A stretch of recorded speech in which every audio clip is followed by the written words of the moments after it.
हमारे YouTube channel स्माइला tutorials में आपका स्वागत है। मैं ब्रिजराज कंप्यूटर फैकल्टी। आज की इस वीडियो में हम subject computer science class 9th chapter 5 Microsoft Excel part 2 calculations and decision making में इस चैप्टर के शॉर्ट आंसर क्वेश्चंस और लॉन्ग आंसर क्वेश्चंस पढ़ेंगे। तो बताना चाहूँगा कि इस चैप्टर में हम सीखेंगे कि MS एक्सेल में हम कैलकुलेशन कैसे कर सकते हैं, किसी फॉर्मूला के साथ या फंक्शन के साथ। इसके अलावा अगर हम किसी कंडीशन के बेस पे कोई कैलकुलेशन करनी है, जो कुछ सेल हाईलाइट करनी है, तो वो भी हम सीखेंगे। तो सेल रेफरेंस के बारे में भी इस चैप्टर में पढ़ेंगे। तो आओ शुरू करते हैं। सबसे पहले शॉर्ट आंसर क्वेश्चंस। तो पहला क्वेश्चन है, what is formula? How to write the formula for specific operation? So formula is an expression. Formula एक एक्सप्रेशन होता है एमएस एक्सेल में। It use for calculations. अगर आप एमएस एक्सेल में किसी भी टाइप की कैलकुलेशन करना चाहते हो तो उसके लिए हम फॉर्मूला यूज करेंगे। Formula starts with equal to sign, कि ये शुरू होता है बराबर के साइन से। In a formula operators and operands are used. ये याद रखना है कि जो फॉर्मूला होता है इसमें हम ऑपरेटर और ऑपरेंड दो चीजें यूज करते हैं। Operator are the symbols which are use to perform some calculations. अगर आप कोई भी कैलकुलेशन करना चाहते हो, उसमें प्लस माइनस मल्टीप्लाई डिवाइड कोई भी सिंबल यूज करते हो, that is operator. And operands are the values on which the given operation is applied.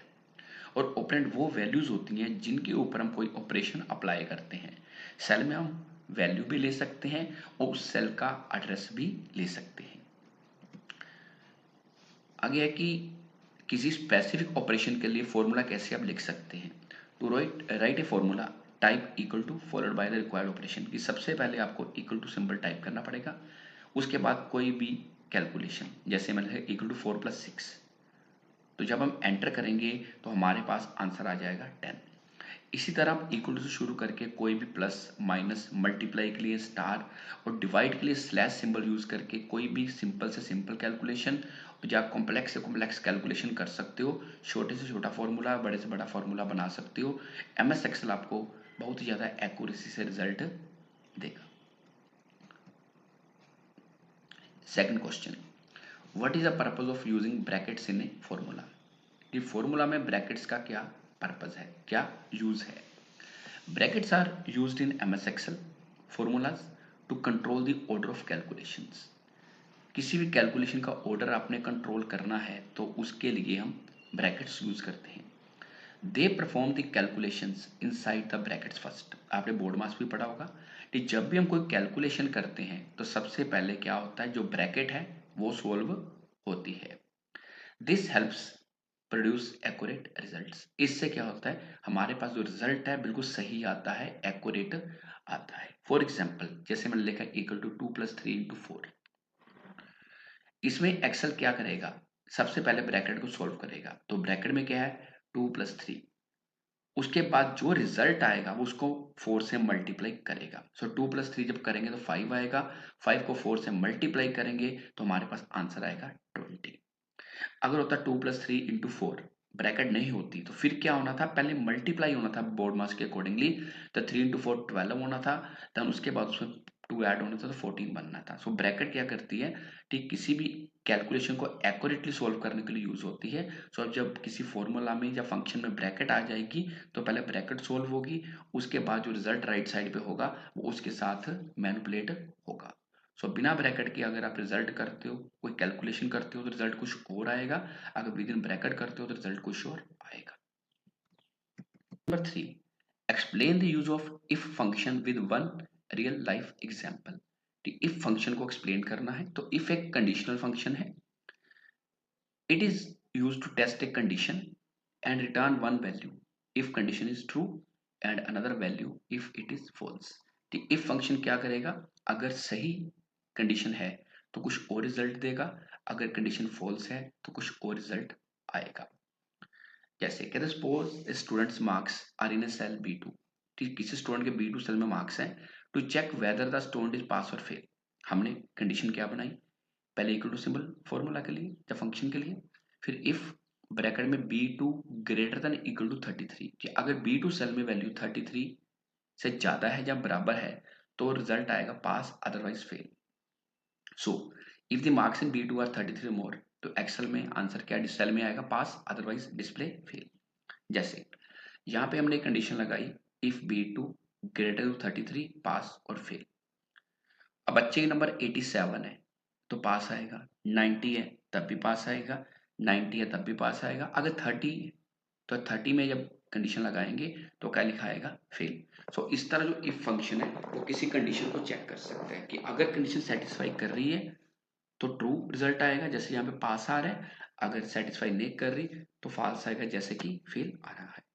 इस फॉर्मूला को आप, इस फंक्शन को आप MS एक्सेल में ट्राई भी कर सकते हो। Number 4, explain the use of conditional formatting, कि कंडीशनल फॉर्मेटिंग का क्या यूज है। It automatically applies formatting, it applies formatting on cells based on some condition, कि किसी कंडीशन के बेस पे अगर आपने फॉर्मेटिंग अप्लाई करनी है, कोई कलर अप्लाई करना है, कोई फॉन्ट अप्लाई करना है, आप कर सकते हो। Conditional formatting makes it easy to highlight certain values, आप किसी वैल्यू को हाईलाइट करना चाहते हो उसके लिए यूज करेंगे। Conditional formatting option is available in home tab, जो होम टैब में अवेलेबल होता है। The different options of conditional formatting are as following, आप देख सकते हैं कौन कौन से ऑप्शन हैं। Highlight cells rules, top bottom rules, new rule, clear rules और मैनेज रूल्स। तो हम क्या कर सकते हैं कंडीशनल फॉर्मेटिंग में कि किसी भी सेल को हाईलाइट कर सकते हैं। हम चाहते हैं कि जिस स्टूडेंट के मार्क्स, जो स्टूडेंट पास है उसको ग्रीन कर दिया जाए, जो फेल है उसको रेड कर दिया जाए, जो डिस्टिंक्शन में है उसको ब्लू कर दिया जाए। तो इस काम को हम कंडीशनल फॉर्मेटिंग की मदद से आसानी से कर सकते हैं। Question number 5, what happens when a formula is written with multiple operators. अगर हमारे पास अलग अलग ऑपरेटर्स हैं, प्लस माइनस मल्टीप्लाई डिवाइड इकट्ठे आ गए हैं, explain the order of precedence while evaluating operations, उसका जो प्रेसिडेंस ऑर्डर है उसमें आप कैसे इवेलुएट करोगे, कैसे फॉर्मूला परफॉर्म करोगे। When a formula in MS Excel contains multiple operators, the Excel follows the order of precedence to decide which operation to perform first, कि एक्सेल डिसाइड करेगी कि पहले कौन सा ऑपरेटर चलेगा, कौन सा ऑपरेशन परफॉर्म होगा। ऑर्डर ऑफ प्रेसिडेंस, इसका जो ऑर्डर इस तरह होगा, सबसे पहले प्रेफरेंस होगी ब्रैकेट्स को, दूसरे नंबर पे होगी एक्सपोनेंट को कि पावर निकालने के लिए, तीसरे नंबर पे होगी मल्टीप्लाई और डिवाइड को। तो इसमें याद रखना आपने कि अगर मल्टीप्लाई डिवाइड इकट्ठे आ गए हैं, जो लेफ्ट पे पहले होगा वो चलेगा। इसी तरह प्लस माइनस, इसको फोर्थ नंबर पे प्रेसिडेंस होगा। तो प्लस माइनस में भी जब आपने यूज करना है कि जो ऑपरेटर लेफ्ट साइड पे आएगा वो पहले कैलकुलेशन करेगा। फॉर एग्जाम्पल, जैसे हमने लिखा फॉर्मूला 5+3 × 2, तो ये क्या करेगा, सबसे पहले मल्टीप्लाई करेगा 3 × 2 को, क्योंकि मल्टीप्लाई को जो प्रायोरिटी प्लस से ज्यादा है तो आंसर क्या आएगा 6। उसके बाद ये उसमें 5 ऐड करेगा जो लेफ्ट साइड पे बचे, तो हमारे पास आंसर आएगा 11। सो इस तरह हम क्या कर सकते हैं, जो हमारे पास ऑपरेटर हैं उनके प्रेसिडेंस के अकॉर्डिंगली कैलकुलेशन करके देख सकते हैं। 6th question, explain the sum if function with a suitable example. Sum if function भी एक कंडीशनल फंक्शन है। It is used to add values that meet specific condition, कि किसी कंडीशन पे बेस पे वैल्यू ऐड करनी है। It checks the range of cells against a given criteria, किसी क्राइटेरिया के बेस पे आपने चेक करनी है range. Only the values that satisfy the condition are included in the total, कि जो वैल्यू कंडीशन को सेटिस्फाई करेगी वो टोटल में ऐड हो जाएगी। सिंटैक्स है इसका सम इफ, उसके बाद ब्रैकेट में रेंज, फिर कोमा क्राइटेरिया, फिर सम रेंज। तो जैसे हम देख सकते हैं एग्जांपल में मैंने देखा सम इफ A2 A10, कि A2 सेल से लेके A10 तक हमने रेंज ली है। तो क्राइटेरिया क्या लिया, कीबोर्ड, कि मैंने कीबोर्ड चेक करना है। उसके बाद B2 से लेके B10 तक उनकी जो वैल्यूज है उनको मान लो प्लस करना है। जैसे आप देख सकते हैं कि हमारे पास यहाँ पे 2 कॉलम है, प्रोडक्ट और क्वांटिटी, इसमें कीबोर्ड माउस अलग अलग आइटम्स दी हुई हैं। तो मैंने क्या किया, सम इफ में जो रेंज है वो ली A2 से लेके A10, मतलब कीबोर्ड फर्स्ट आइटम सेकंड से स्टार्ट हो रही है और लास्ट में 10 रो पे खत्म हो रही है। उसके बाद मैंने क्राइटेरिया लिया कीबोर्ड। अब B2 से लेकर B10 कि B2 से लेकर B10 तक कीबोर्ड की जितनी वैल्यूज हैं उनको प्लस करना है। नीचे आप देख सकते हैं हमने फॉर्मूला बनाया भी है सम इफ वाला कि A2 से लेकर A10 कीबोर्ड B2 से B10। तो जब रिजल्ट आएगा तो आंसर आ गया 21 और बाद में मैंने सेम फॉर्मूला को कॉपी करके नीचे ड्रैग करके घुमा दिया। उससे क्या होगा वो सभी को शो कर देगा। बट आपको करना क्या पड़ेगा कि कीबोर्ड की जगह पे मैंने माउस लिख दिया, बाद में मॉनिटर लिख दिया और सीपीयू लिख दिया। इस तरह आप किसी कंडीशन के बेस पे जो वैल्यूज है उसको ऐड कर सकते हो।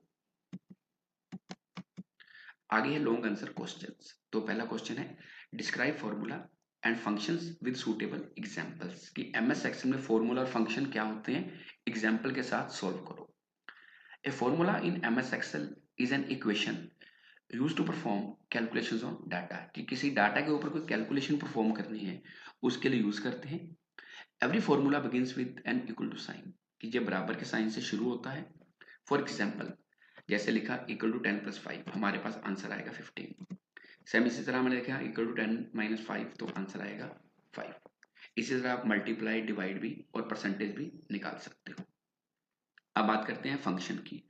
सो a function is a predefined formula in MS Excel that performs specific calculation कि एक प्री डिफाइंड फार्मूला होता है पहले से बना होता है जिसमें हम कोई स्पेसिफिक कैलकुलेशन कर सकते हैं। Function save time and reduce errors by performing calculations automatically कि फंक्शन हमारा टाइम बचाते हैं और गलतियां भी कम होती हैं और ये कैलकुलेशन ऑटोमेटिकली करते हैं। They always have a function name followed by brackets. Her function का नेम होता है और बाद में उसके हम ब्रैकेट यूज करते हैं, गोल ब्रैकेट यूज करते हैं। एग्जाम्पल जैसे लिखा मैंने इक्वल टू सम 2,5,3 ये क्या करेगा तीनों नंबरों को ऐड करेगा तो हमारे पास आंसर आ जाएगा 10।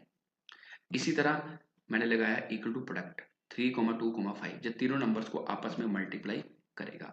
बाकी और भी फंक्शंस जो हैं वो यूज होते हैं हमें सेक्शन में जैसे मिन मैक्स उनको आप सीधा वैल्यूज पे भी यूज कर सकते हो और सेल एड्रेस भी यूज करके या रेंज लेके भी यूज कर सकते हो। Second question explain the differences among relative absolute and mixed references include one example showing how each behaves when copied. First point, it changes both row and columns when copied. तो ये क्या करता है कि दोनों चीजों को चेंज करेगा रो और कॉलम को जब फॉर्मूला कॉपी करते हैं। और राइट साइड पे it keeps both row and column fixed when copied ये रो कॉलम दोनों को फिक्स रखेगा। और मिक्स्ड वाले में it keeps either the row और column fixed while the other changes ये किसी एक चीज को फिक्स रखेगा चाहे रो को या कॉलम को। Second point dollar symbol is not used. Relative में डॉलर सिंबल यूज नहीं होता। सेकंड पॉइंट एब्सोल्यूट में dollar symbol used before both row and column कि रो और कॉलम दोनों में डॉलर सिंबल यूज होगा। और मिक्स्ड में dollar symbol is used before either the row और कॉलम कि डॉलर सिंबल को हम रो या कॉलम किसी एक में यूज कर सकते हैं। Third point it is commonly used for general calculations इसे हम जनरल कैलकुलेशंस के लिए यूज करते हैं। और एब्सोल्यूट में third point it is commonly used for fixed values इसमें वैल्यू फिक्स रहती है और फिक्स वैल्यू के लिए यूज करते हैं। और मिक्स्ड वाले में है it is commonly used for multiplication tables and formulas इससे मल्टीप्लिकेशन टेबल्स या फॉर्मूला में यूज करते हैं। Fourth point the formulas adjust automatically कि फॉर्मूला ऑटोमेटिकली अपने आप को नेक्स्ट सेल में एडजस्ट कर लेता है। और फोर्थ पॉइंट एब्सोल्यूट में it prevents references from changing ये अपने आप को बचाता है कि जब हम कोई फॉर्मूला लगाएंगे तो वो आगे एड्रेस को इफेक्ट नहीं करेगा चेंज नहीं करेगा। और मिक्स्ड में फोर्थ पॉइंट है it provides flexibility by fixing only the required row और कॉलम इसमें हम किसी रो या कॉलम को फिक्स कर सकते हैं। फिफ्थ पॉइंट फॉर एग्जाम्पल हमने लगाया इक्वल टू A1+B1 इसका मतलब है कि फॉर्मूला का जब हम नेक्स्ट सेल में कॉपी करेंगे तो फार्मूला अपने आप को एडजस्ट कर लेगा। एब्सोल्यूट में फिफ्थ पॉइंट हमने लिखा A1+B1 और आगे लगाया प्लस $D$1 इसका मतलब है कि A1B1 जो है ये तो चेंज होगा लेकिन जो $D$1 इसकी वैल्यू फिक्स रहेगी ये नेक्स्ट सेल में चेंज नहीं होगी। और आगे फिफ्थ पॉइंट है जैसे हमने लगाया $A1 + $B$1 अब इसमें क्या है कि पहले वाले में हम क्या कर रहे हैं, डॉलर ए, इसका मतलब है कि आपकी रो फिक्स रही है और जो कॉलम है वो चेंज हो रहा है। और आगे लिखा है $1। अब इसमें क्या हो रहा है कि आपकी रो फिर से क्या फिक्स है और जो कॉलम है वो चेंज होगा। तो जिसमें डॉलर लगा देंगे मतलब कि वो चीज फिक्स हो जाएगी। Example relative reference. आप देख सकते हैं कि यहाँ पे मेरे पास 3 कॉलम 2 रो नजर आ रही है। A2 पे 2 पड़ा है और B2 पे 3 पड़ा है। तो यहाँ पे मैंने फार्मूला क्या लगाया, A2 प्लस B2 मतलब 2 जमा 3, तो आंसर क्या आएगा 5। इसी तरह आप देख सकते हैं कि राइट साइड पे A3 पे 4 पड़ा है और B3 पे 5 पड़ा है। तो 4 प्लस 5 कितना आएगा 9। लेकिन मैंने क्या किया, फॉर्मूला को नीचे कॉपी किया है। तो जैसे फॉर्मूला को कॉपी किया तो वो नीचे क्या बन गया A3 और बन गया B3, कि A2 का A3 बन गया और B2 का B3 बन गया। सो रिलेटिव रेफरेंस में आपको बताया था कि जो रेफरेंसेस हैं वो चेंज हो जाते हैं और ऑटोमेटिकली जो आंसर है वो नई वैल्यू के अकॉर्डिंगली आ जाएगा। अब बात करते हैं एब्सोल्यूट रेफरेंस की एग्जाम्पल की। इसमें आप देख सकते हैं कि मैंने थ्योरी, प्रैक्टिकल और टोटल, ये 3 आपको कॉलम नजर आ रहे हैं। थ्योरी में पढ़ा है 30 और प्रैक्टिकल में पढ़ा है 25। जो 30 है वो पढ़ा है A3 पे और जो 25 है वो पढ़ा है B3 पे। इसके साथ मैंने एक ग्रेस मार्क वाली वैल्यू ली है 5, ये पड़ी है D1 पे, आप देख सकते हैं। तो यहाँ पे मैंने क्या किया, A3 प्लस B3 और साथ में लग दिया प्लस $D1। ये वैल्यू है D1 की। इसका मतलब ये है कि जब हम इसको यूज करेंगे तो अब क्या होगा, हमारे पास जो आंसर आएगा 30 प्लस 25 प्लस 5 मतलब 5 नंबर ग्रेस मार्क्स के ऐड हो जाएगी, 60 आंसर इसमें आ रहा है। और नीचे नेक्स्ट वाले में मैंने क्या किया है, 45 प्लस 45 मतलब A4 प्लस B4, इसके अंदर मैंने D1 की वैल्यू एंटर नहीं करी। सो एब्सोल्यूट रेफरेंस का मतलब ये होता है कि जिस रो या कॉलम की वैल्यू आपने फिक्स करनी है उसके शुरू में आप डॉलर लगा दो। जैसे मैंने $D लगाया मतलब इससे कॉलम की वैल्यू फिक्स हो जाएगी, $1 लगाया इससे रो की वैल्यू फिक्स हो जाएगी, जिससे क्या होगा कि यहाँ पे हम रिजल्ट लेंगे वो वैल्यू फिक्स की फिक्स यूज होगी। तो ये है आपका एब्सोल्यूट रेफरेंस। थर्ड है मिक्स्ड रेफरेंस। अब इसके अंदर मैंने क्या किया, मिक्स्ड रेफरेंस में क्या होता है, जहाँ तो रो को फिक्स कर सकते हो या कॉलम को फिक्स कर सकते हो। यहाँ पे मैंने लिखा मल्टीप्लाई, A3 से लेके A6 तक आप देख सकते हैं वैल्यू 2 3 4 5 ली है और B C D E और B2 में 2, B3 आगे आप देख सकते हैं EC2 में 3, D2 में 4 और E2 में 5। अब मैंने यहाँ पे लिखा है $A3। इसका मतलब है कि जहाँ पे हमारा जो A है दैट विल फिक्स, कि A हमारा क्या रहा है फिक्स, कि जो A कॉलम है उसकी वैल्यू क्या रहेगी फिक्स और रो है वो चेंज होगी। इसी तरह मल्टीप्लाई के बाद हमने लिखा है B। अब इसमें क्या होगा, जो B कॉलम है उसकी वैल्यू फिक्स रहेगी और $2 पर रो की वैल्यू जो चेंज होगी। जब इस चीज को जब हम चलाएंगे तो आप देख सकते हैं 2 into 2 4 हो जाएगा। सेम फॉर्मूला को जब अलग अलग सेल्स में कॉपी करूंगा तो आप देख सकते हैं कि फॉर्मूला बन जाएगा। अगर आप सिंपल करते हो A3 इंटू B2, जब कोई भी फॉर्मूला लगाते हो तो उस केस में रिजल्ट आपका डिफरेंट होगा। तो मल्टीप्लाई टेबल अगर आपने बनाना है तो आप मिक्स रेफरेंस यूज कर सकते हो। Question number 3, discuss the use of conditional functions in decision making with a suitable example. कि कंडीशनल फंक्शंस को आपने एक्सप्लेन करना है। Conditional functions are used to make decisions in Excel based on a given condition. Number 1, if function, it checks whether a given condition is true or false and return the corresponding result। कि किसी condition को check करेंगे और सही है तो कुछ और रिजल्ट आएगा, तो फॉल्स है कुछ और रिजल्ट आएगा। Suppose a students marks are in a cell B2। ठीक, B2 सेल में स्टूडेंट के मार्क्स हैं। इसमें चेक करना है कि स्टूडेंट पास है या फेल है। पहले भी बताया था आपको कि अगर B2 सेल में 33 या 33 से ज्यादा मार्क्स है तो पास लिखा, नहीं तो फेल आएगा। इसी तरह हम एक फॉर्मूला लगा के देखते हैं। जैसे यहाँ पे सेम फॉर्मूला लगाया कि इफ B2 ग्रेटर इक्वल 33 पास और फेल। जहां जहां मार्क्स 33 से ज्यादा हैं जब बराबर है वहां पे पास लिखा आएगा, बाकी जगह फेल लिखा आएगा। अब देख सकते हैं सामने फिगर में। डायग्राम में। इसे सम विथ फंक्शन, इसके बारे में आपको पहले भी पढ़ाया था शॉर्ट आंसर क्वेश्चन में, सेम है। It use to add values that meet a specific condition. It checks a range of cells against a given criteria. Only the values that satisfy the condition are included in the total. जो condition के अंदर लाई करेंगी values वो total में add होंगी। इसका syntax है सम with range, फिर क्राइटेरिया और उसके बाद सम रेंज। जैसे एग्जांपल हमने देखा सम विथ A2 से लेके A10 तक, क्राइटेरिया ले लिया कीबोर्ड और रेंज ले ली B2 से लेके B10।